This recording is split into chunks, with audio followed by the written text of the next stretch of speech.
Bir yaratık düşün. Öyle güçlü ki dağları yerinden oynatıyor. Öyle korkunç ki Ares, hani savaş tanrısı Ares, ben balık oldum beyler, beni böyle hatırlayın deyip karizmayı çizdirmeyi göze alarak suya dalıyor. Öyle tehlikeli ki Zeus yani göklerin efendisi, tanrıların kralı ve namı diğer şimşeklerin baş mühendisi, arkadaşlar ben galiba fişi çektim. Benim de fişimi çektiler diyerek içten içe veda konuşması hazırlıyor. Peki bu dehşet makinesi neyin nesiydi? Onu yaratan toprak ana Gaia neden Zeus'la kapışma yoluna gitti? Ve Olympus bu devasa felaketi nasıl oldu da topluca yok olmadan atlattı? Hazır olun. Mitolojinin tanrıları bile titretmiş büyük kapışma bölümü başlıyor. Kafamızdaki tüm bu deli soruların cevabını tek tek bularak hem eğleneceğiz hem de öğreneceğiz. Şimdi kısaca geçen haftaki bölümden özetleyelim. Zeus, göklerin CEO'su yani tanrıların kralı. Ama onun kariyeri bir mağaranın nemli bir köşesinde gizli bebek projesi olarak başlamıştı. Çünkü babası Kronos, evlatlarının birinin onu devirmesinden ölesiye korkuyordu. Akıllara durgunluk veren bir çözüm bulmuş ve doğan her evladını tek tek midesine indirerek resmen aile içi güvenlik sistemi kurmuştu. Neyse ki Zeus doğunca annesi onu kaçırmış. Zeus gizlice mağarada büyümüş Girit'te. Büyüyünce de intikam ateşiyle yanıp tutuşan Zeus kardeşlerini kurtarıp babasına savaş açmıştı. Ve final Zeus kazandı. Titanlar yani babası ve babasının akrabaları Tartarus'a yani yer altına postalandı. Tanrılar Olimpos dağına yerleştiler. Güzel.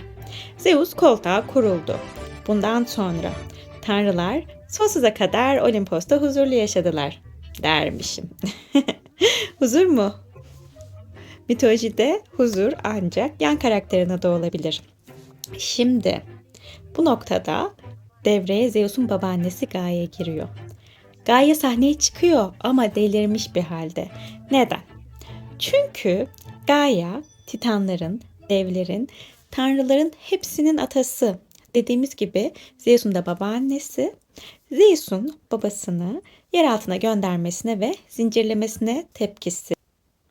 Pardon canım, ben bu çocukları çamurdan yoğururken sen neredeydin? Sen benim çocuklarım nasıl yer altına gönderirsin şeklinde.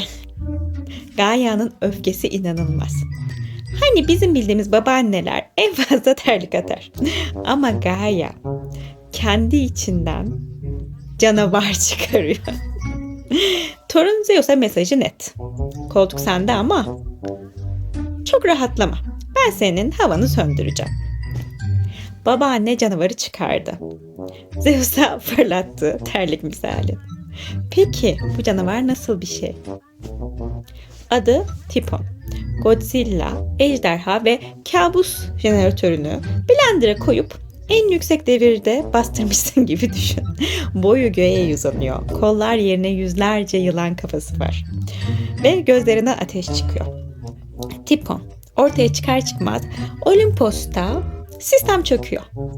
Tanrıların ilk tepkisi. Ben yoktum. Ben kaçar.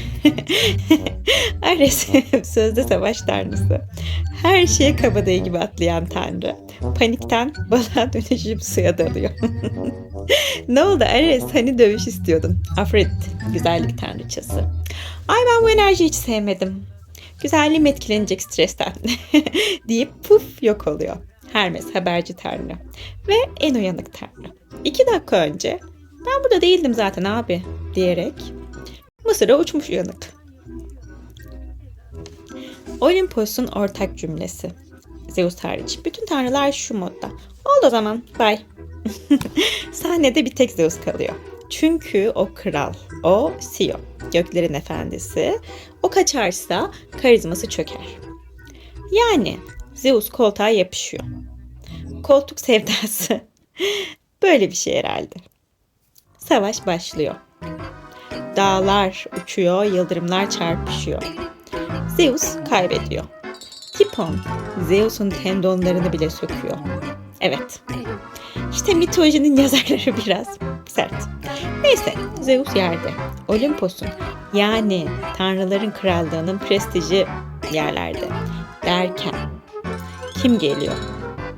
Hermes, Zeus'un en vefalı çocuğu olan tanrı. Tanrıların kuryesi. Tendonları canavardan geri alıyor. Abi tendonları geri getirdim diyerek evinin gözdesi oluyor. Vallahi bütün ofislerde böyle biri olsa tüm işler tıkır tıkır yürür. Neyse. Zeus bir güçleniyor, ayağa kalkıyor ve ben Zeus'um kardeşim hamlesini yapıyor. Etna Dağı'nı, evet bildiğimiz Etna Dağı'nı alıyor komple. Tipon'un üzerine fırlatıyor. Al sana volkan, bum. Tipon dağın altında kalıyor. Etna'nın patlaması da mitolojiye göre ay sıkıldım ama çıkamıyorum kıpırdanması. Zeus artık resmen kainatın kralı. Tipon gömülünce bizim kaçan tanrılar, hatta az önce balığa dönen Ares bile yukarı geri tırmanıp Olimpos'a kanka ya biz sana güveniyorduk. Biz stratejik olarak geri çekildik diyorlar. Tabii su altında ne düşündün be Ares demiyor Zeus ya da diyor bilmiyoruz. Ama Olimpos tayfası sanki 10 dakika önce kaçmamış gibi biz bir ekibiz moduna geri dönüyor. Sarılıyorlar, öpüşüyorlar, barışıyorlar. Olimpos normale dönüyor.